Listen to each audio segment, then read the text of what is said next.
Hey everyone, I have this very old curtain with me and I'm planning to give it a makeover this Diwali. So let's see. I hope it goes well and I hope I'm able to give you some tips and tricks too so that you can also do something like this rather than buying something new all the time. We can also revive some things which have gone dull. So let's get started. So I'm using this Sapcolite Asian Paints Gold Enamel. I just bought a very small tin. I'm starting with the eyelet. Now the beauty of this paint is that you can use it on the metal, you can use it on the cloth, you can use it on the wood or anything you may think of. It is such a multi-purpose thing that I feel it is a very good investment. And think of investment, it's not much investment at all really. So now I come to the most exciting part of this makeover, which is highlighting the leaves of this curtain.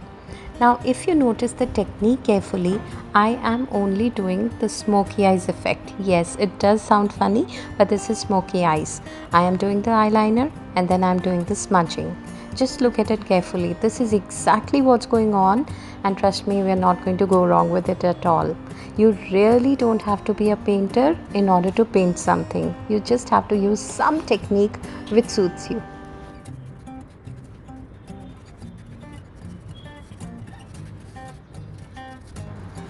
Well, I think leaf by leaf I'm becoming more fast, more confident, and even the curtain is becoming more beautiful. What do you think? It definitely was a bit of task and a huge experiment, but I'm so happy with the outcome. It definitely is looking beautiful. I'll share the details of the paint again with you.